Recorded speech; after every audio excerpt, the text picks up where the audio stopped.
আর এবার মুর্শিদাবাদের সাগরপাড়ার দিকে নজর রাখবো। সেখানে বাড়িতে মজুদ বোমা, সেই বোমা ফেটে বিস্ফোরণ। মুর্শিদাবাদের সাগরপাড়ায় বোমা ফেটে বিস্ফোরণ, বাড়িতে মজুদ থাকা বোমা তা ফেটে বিস্ফোরণ। বোমা বিস্ফোরণে বাড়ির মালিককে আটক পুলিশের। প্রণব প্রতিনিধি রয়েছেন সঙ্গে। প্রণব, সাগরপাড়ায় যেই বাড়িতে এই বিস্ফোরণের ঘটনা, বোমা মজুদ করে রাখা ছিল কেন সেখানে? দেখো, সাগরপাড়ার নটিয়ালে তোমার আজকে সকালবেলাতে হঠাৎ করে সানসেটের মধ্যে গোলাম গাউসের বাড়ি, সেই বাড়ির সানসেটের মধ্যে একটি বোমা রাখা ছিল বলে কিন্তু পুলিশ প্রাথমিকভাবে সেই বোমাটা আচমকাই ফেটে যায়, বিস্ফোরণ ঘটে এবং সঙ্গে সঙ্গে কিন্তু সাগরপাড়া থানার পুলিশ পৌঁছে যায় এবং এই গোলাম গাউসের ভাইকেও আটক করে। যদিও গোলাম গাউসের ভাইয়ের দাবি যে একটি খুন হয়েছিল, সেই খুনের ঘটনায় বিরোধী পক্ষ ফাঁসানোর জন্য এই বোমাটা ফাটিয়েছে। তবে পুরো ঘটনা তদন্ত করছে সাগরপাড়া থানার পুলিশ। একজনকে আটক করা হয়েছে এবং তাদেরকে জিজ্ঞাসাবাদ করছে এবং প্রতিবেশীদেরকেও জিজ্ঞাসাবাদ করা হচ্ছে। বেশ, কালকে আমার ভাবি ছিল না, বহরমপুর গিয়েছিল, মানে আমার দুটো ভাই ছেলে, তো ওরাও বাড়িতে থাকে না, মাঠে স্কুল গিয়েছিল। কিভাবে কি হয়েছে আমি নিজেই বলতে পারছি না। তুমি কতদিন আগে এই বাড়িতে থাকতে? মানে এর আগে থাকতাম বাবা যাই, আমি আর এখানে থাকি না, তো আমার ওই বাড়িতে থাকি। এবার যে খবরের দিকে নজর রাখবো, খবর দিন ভরে, তা অত্যন্ত মর্মান্তিক। সন্তানকে খুন মা বাবার। যদিও মা বাবার বয়ানে অসঙ্গতি ছিল, তবে হ্যাঁ, পুলিশ অনুমান করছিল যে সেখানে মা বাবারই কোনো রকম কোনো ইনভলভমেন্ট থাকতে পারে সন্তানকে খুনের ঘটনায়। চাঞ্চল্যকর যে তথ্য উঠে আসছে আপনাদেরকে জানাই, স্ত্রীর বিবাহ বহির্ভূত সম্পর্কের জের। আর তাই পারিবারিক অশান্তির জেরে সন্তানকে খুন, 1.5 বছরের শিশুকে বালিশ চাপা দিয়ে খুন বাবা, স্বামীকে বাঁচাতে মিথ্যা গল্প স্ত্রীর, পুলিশি জেরায় খুনের কথা কবুল দম্পতি। কথা বলবো, প্রিয়ব্রত প্রতিনিধি রয়েছেন সঙ্গে। প্রিয়ব্রত, ঘটনার পুনর্নির্মাণে তোড়জোড় ইতিমধ্যেই চলছে, কিন্তু শুধুমাত্র স্ত্রীর পরকীয়া, সে কারণে সন্তানকে খুন?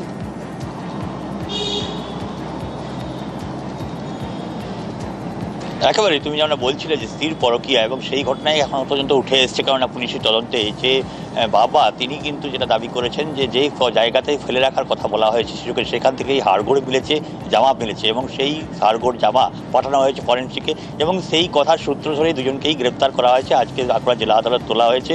পুলিশ চাইছে রিমান্ডে চেয়ে তাকে পুনর্নির্মাণ করা ঘটনার এবং আরও কিছু তথ্য যদি বেরিয়ে আসে।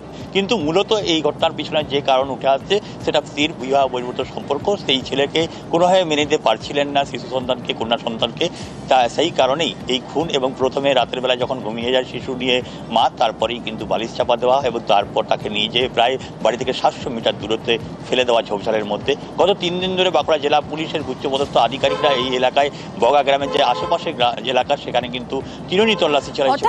একমাত্র কারণ তাহলে এই নয় যে স্ত্রীর বিবাহ বহির্ভূত সম্পর্ক রয়েছে, কন্যা সন্তান, এটাও একটা বড় রিজন।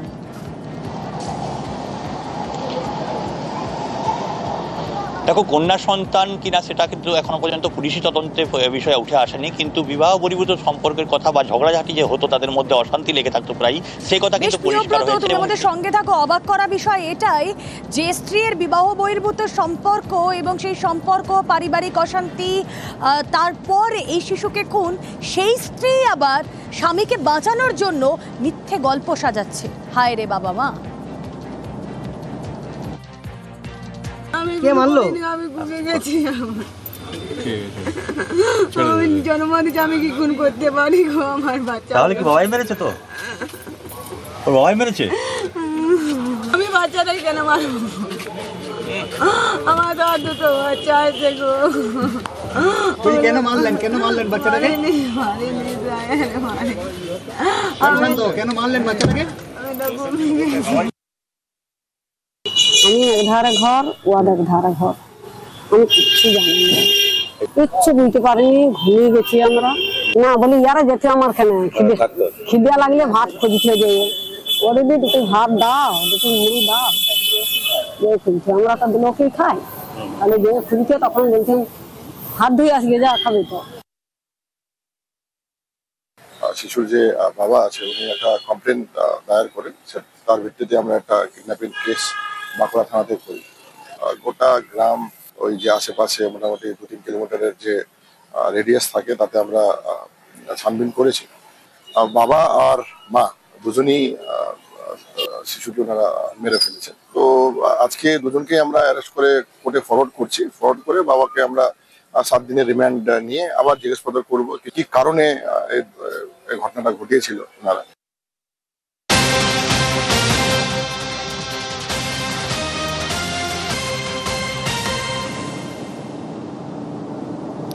আপনি ফেসবুক স্ক্রল করছেন, দেখছেন একটি নামী অনলাইন সংস্থা, নামী শপিংয়ের অনলাইন সংস্থা, সেখানে বেশ কিছু ফ্ল্যাশ সেল দিচ্ছে। আপনি ঢুকছেন সেই ওয়েবসাইটে, গিয়ে আপনি শপিং করছেন, কিন্তু তারপর দেখা যাচ্ছে আপনার অ্যাকাউন্ট থেকে টাকা কেটে নেওয়া হয়েছে।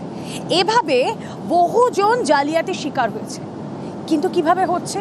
কারণ আপনি যে নামী অনলাইন সংস্থা দেখছেন আসলে তার ওয়েবসাইটটাই নকল। সেই নামী শপিং যে অনলাইন সংস্থা তার ওয়েবসাইট হুবহু নকল করে জালিয়াতির ফাঁদ। আর হুগলি গ্রামীণ পুলিশের জালে এই জালিয়াতির চার পাণ্ডা। শুধুমাত্র যে এ রাজ্যে তা নয়, আরও বেশ কয়েকটি রাজ্যে এই জালিয়াতির চক্র তা অ্যাক্টিভ। কথা বলবো, প্রতিনিধি রানা রয়েছেন সঙ্গে। রানা, ব্রেক থ্রু হলো কিভাবে? হ্যাঁ তোমরা দেখো, যেটা হচ্ছে যে এই যে নামী একটি সংস্থা, অনলাইন শপিং সংস্থার নাম করে একটি ওয়েবসাইট খুলেছে। খোলার পর সেখানে দেখা যাচ্ছে যে তারা বিভিন্ন যারা ব্যক্তি উপভোক্তা যারা মাল কিনতে চাইছে বিভিন্ন দ্রব্য সামগ্রী, তারা যখন অর্ডার দিচ্ছে সেই অর্ডারও পাওয়া মাত্রই কিন্তু তারা সঙ্গে সঙ্গে তাদের ব্যাংক ডিটেলস দিয়ে জালিয়াতি করা শুরু করে দিয়েছে। তার কারণ যে উপভোক্তা যে মালের অর্ডারটা দিয়েছে অনলাইন সংস্থা, সেখানে তারা মাল পাচ্ছে না, উল্টে তার ব্যাংক অ্যাকাউন্ট থেকে হাজার হাজার টাকা তারা হ্যাক করে নিচ্ছে। গত 16 জুলাই গ্রামীণ পুলিশের একটি টিম পান্ডুয়া থেকে এমডি আফসারকে গ্রেপ্তার করে তার থেকে উদ্ধার হয়েছে 23টি সিম কার্ড, 4টি নতুন মোবাইল ও আরো 8টি ব্যবহার করা মোবাইল, এই প্লাস 50,000 টাকা। প্রায় 40 লক্ষ টাকার জালিয়াতির অভিযোগ। 7/25 পান্ডুয়া থানাতে একটা সোর্স ইনফরমেশন আসে যে পান্ডুয়া থানার অধীনে সামন্ত রোডে একটা ভাড়া বাড়িতে কিছু ফ্রডুলেন্ট অ্যাক্টিভিটি হচ্ছে বলে ওখানে রেড করা হয়। রেড করার পরে বাড়িতে গিয়ে দেখা যায় যে একজনের কাছে 23খানা সিম কার্ড, 4টা নতুন মোবাইল, 8খানা ইউজড মোবাইল এবং 50,000 টাকা আছে।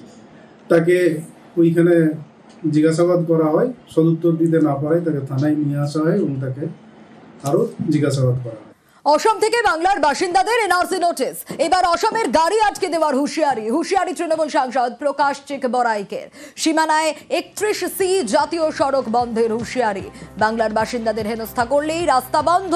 7 দিনের মধ্যে এনআরসি নিয়ে আলোচনা দাবি সাংসদের। আসাম গভর্নমেন্টকে বলবো, বর্ডারে আছি আমরা, এখান থেকে বেশি দূর না কিন্তু আসাম, পার্লামেন্টে কথা তুলবো। এগেন যদি আসামে বা কোন স্টেটে আমাদের বাঙালির লোকের উপরে যদি কোনো অত্যাচার হয়, তাহলে NH-31 রাস্তা পুরো ব্লক করে রাখবো। কোন আসামের গাড়ি কিন্তু ক্রস করতে দিব না, কোন আসামের গাড়ি এখান থেকে ক্রস হবে না যত পর্যন্ত আসাম গভর্নমেন্ট আমাদের সাথে কথা বলবে না। নেক্সট এই সপ্তাহের মধ্যে পার্লামেন্টে ডিসকাশন চাই। সাংসদকে পাল্টা জবাব বিজেপি বিধায়কের। মানুষকে ভয় দেখানোর জন্য এনআরসির জুজু দেখাচ্ছে। মানুষ এদের কাণ্ডকীর্তি বুঝে গেছে। তারা বলছে যে ন্যাশনাল হাইওয়ে অবরোধ করবে। একটা রাজ্যসভার এমপি বলছে ন্যাশনাল হাইওয়ে অবরোধ করবে। সামান্যটুকু যদি সেন্স থাকতো তাহলে এই ধরনের কথা ওনার বলতেন না তিনি। তো যাই হোক, এরপরে অবস্থার অবনতি যদি হয় সেক্ষেত্রে দায় উনাকে নিতে হবে। আর উনি যদি ভাবেন আমরা ভারতীয় জনতা পার্টির চুপ করে বসে থাকবো, তাহলে উনি মূর্খের স্বর্গে বাস করছেন।